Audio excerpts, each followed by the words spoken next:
Di chapter yang kedua, kita akan lebih dalam membahas tentang bagaimana cara menganalisis tren sebuah harga dan khususnya Bitcoin. 95%. Kenapa orang gagal di financial market? Coba tebak. Ya, karena mereka nggak ngerti arah tren itu mau kemana. Coba Anda bayangkan, sebenarnya market itu cuma 3 arahnya. Up, sideways, down. Banyak orang balik-balik, guys. Market turun, dipikir mau naik, akhirnya dia buy, dan akhirnya rugi. Market naik, dikira mau turun, dia short sell, akhirnya keseret terus hancur.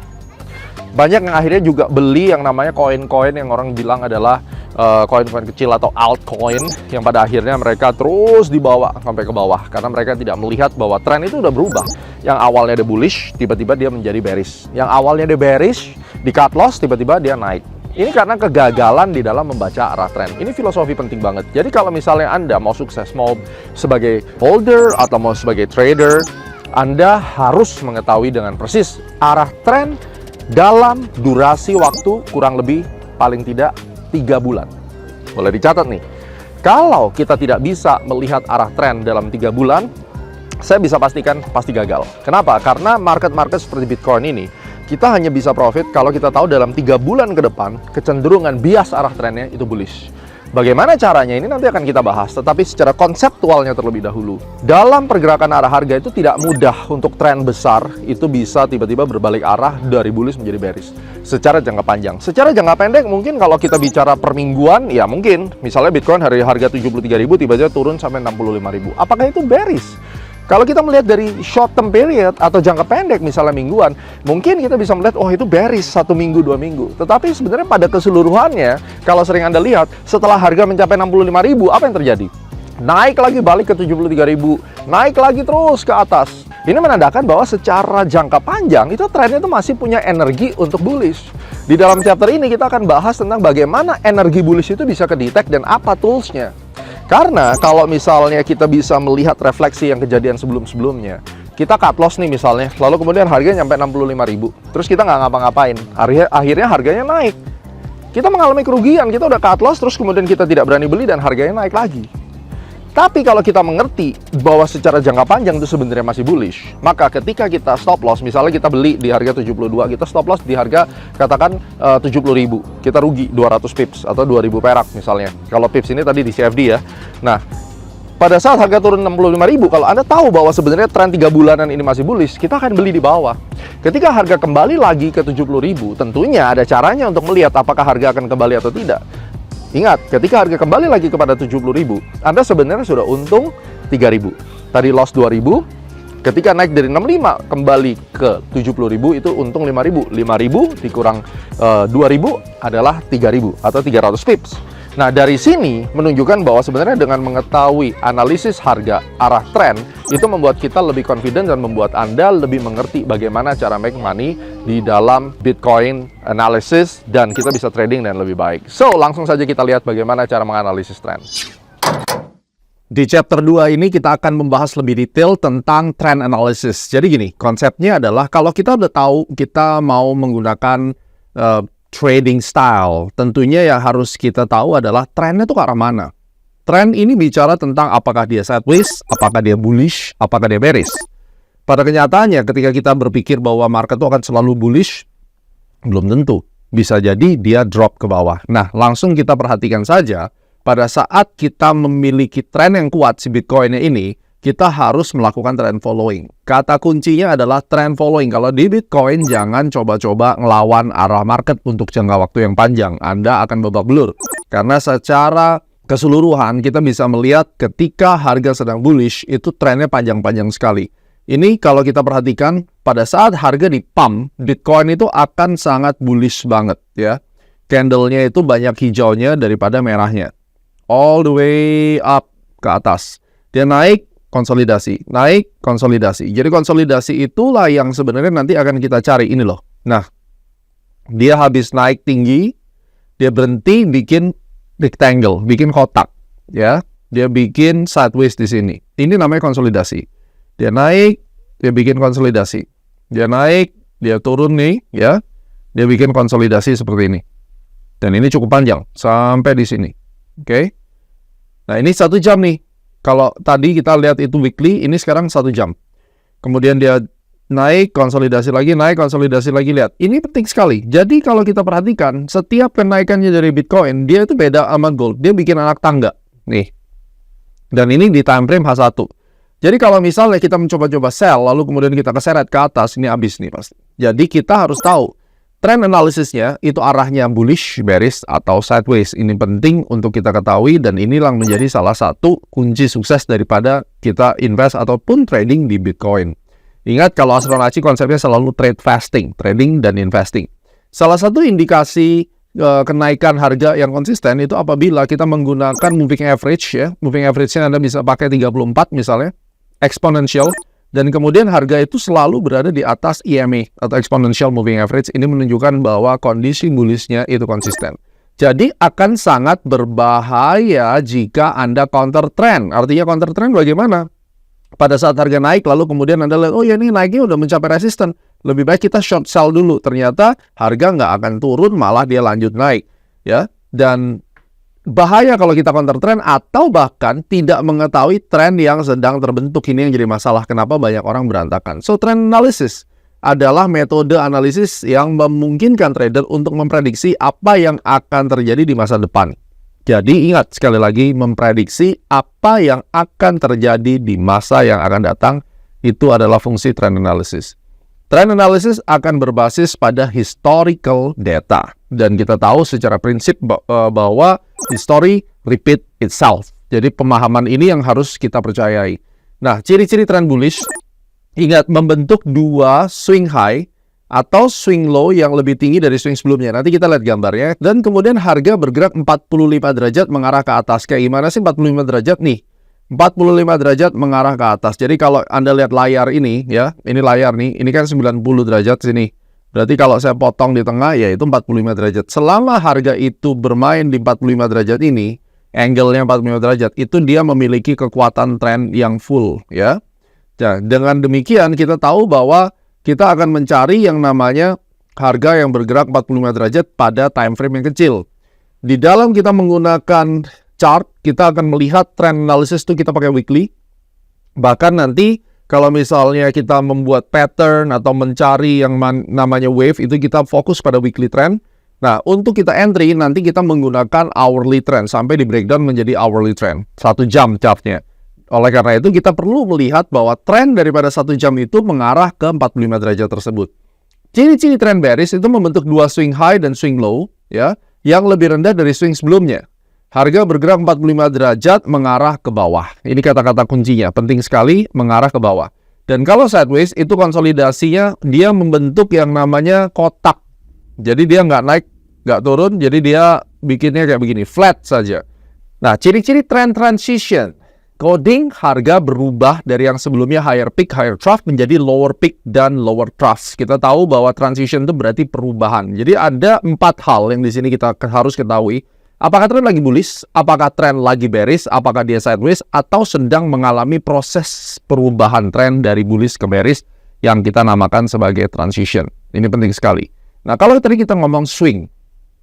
Swing itu berarti ada swing high dan swing low. Pembalikan arah harga. Terjadi reversal. Apakah itu price reversal? Berarti misalnya nih price reversal itu trennya masih bullish. Cuma dalam perjalanannya dia turun dikit nih. Istirahat ya kan. Terus kemudian naik, dia turun lagi.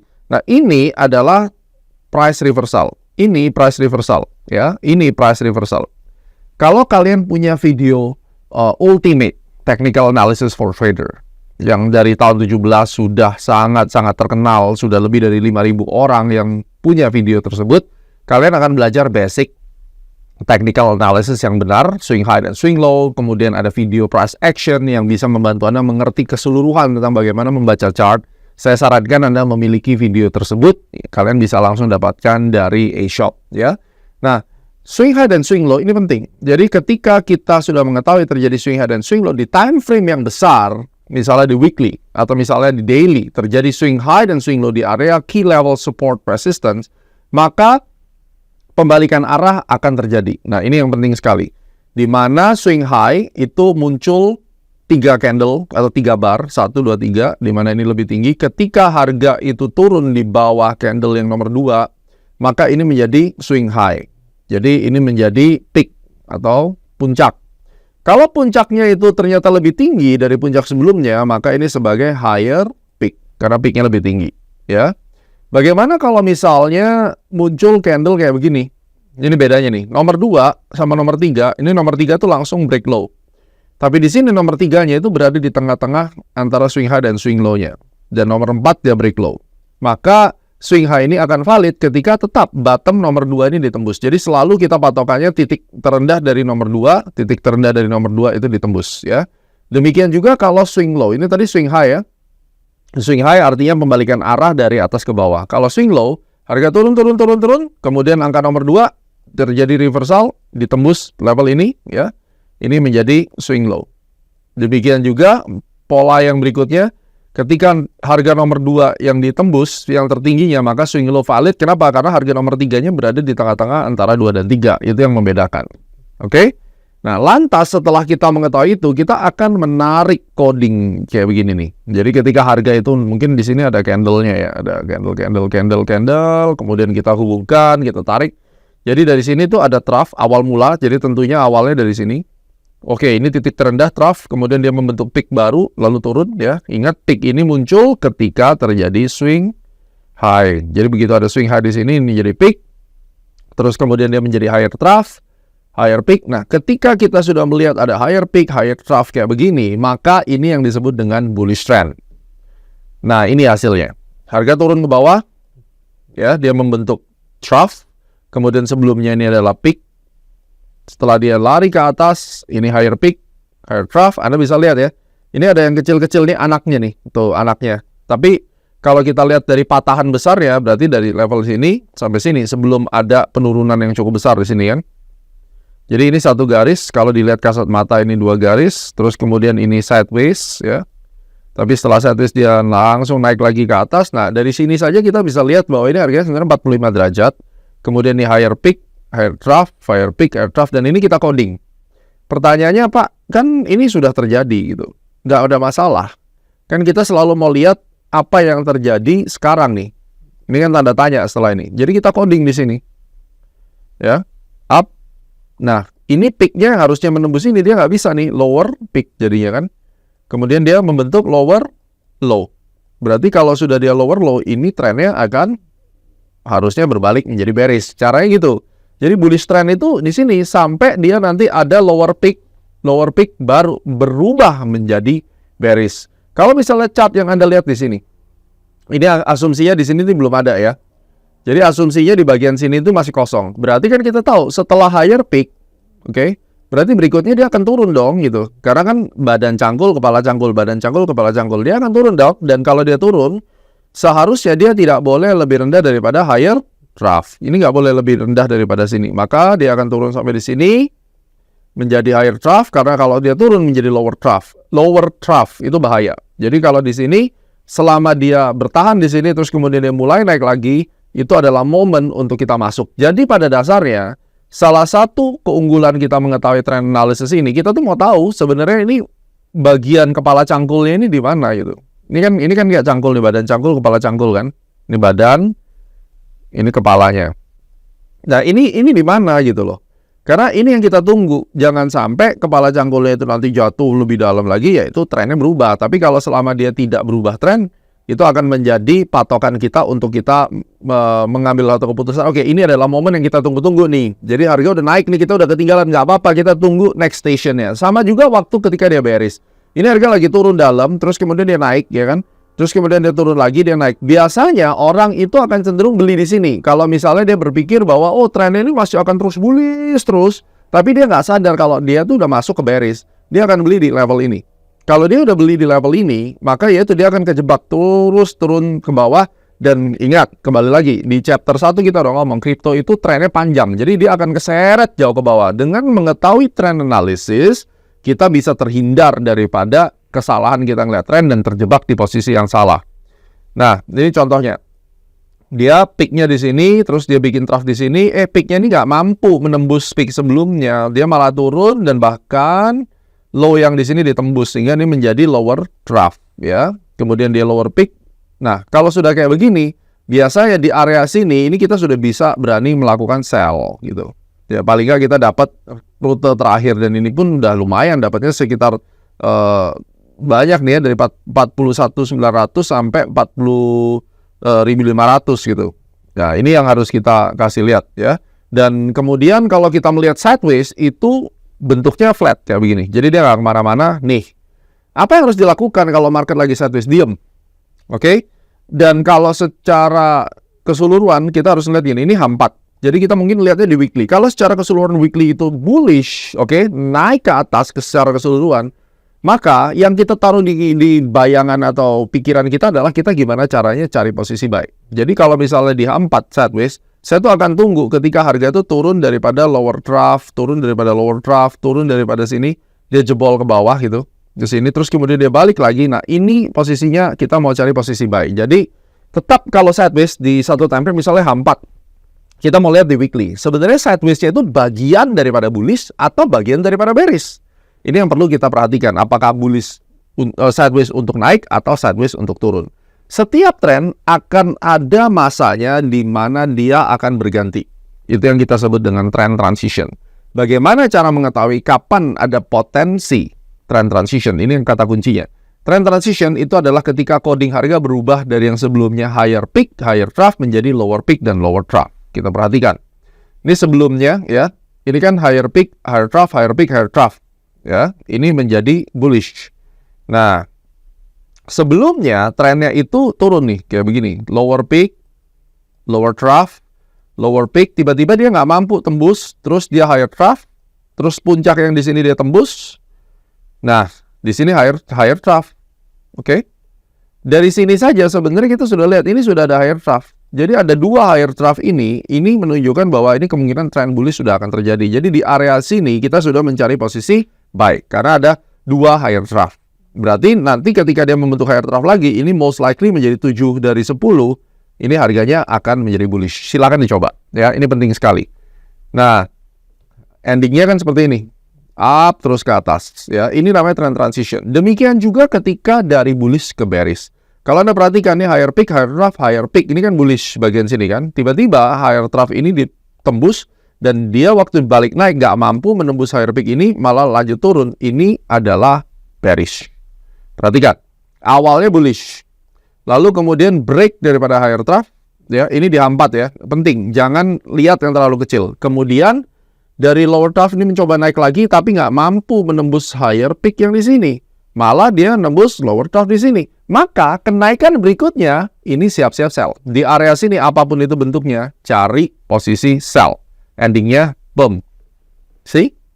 Nggak susah. Jadi harus sabar melihat apakah ini sekarang sedang trend transition atau tidak. Kita akan gabungkan dengan price action analysis sebagai konfirmasinya di chapter yang ketiga. Simple tapi sangat membantu Anda. Mulai sekarang pastikan Anda mengaplikasikan trend analysis sebelum kita mengambil satu keputusan untuk masuk di Bitcoin. Karena hanya dengan cara ini kita bisa make money lebih aman dan hasilnya lebih besar. Selalu terapkan konsep buy on weakness. Pertanyaan berikutnya adalah, kita sudah tahu arah trennya, tapi bagaimana cara kita melihat price action yang sebenarnya, bagaimana kita melihat gejala daripada harga, apakah dia benar-benar saat ini akan mulai naik atau mungkin masih akan turun lagi? Langsung kita lihat chapter 3.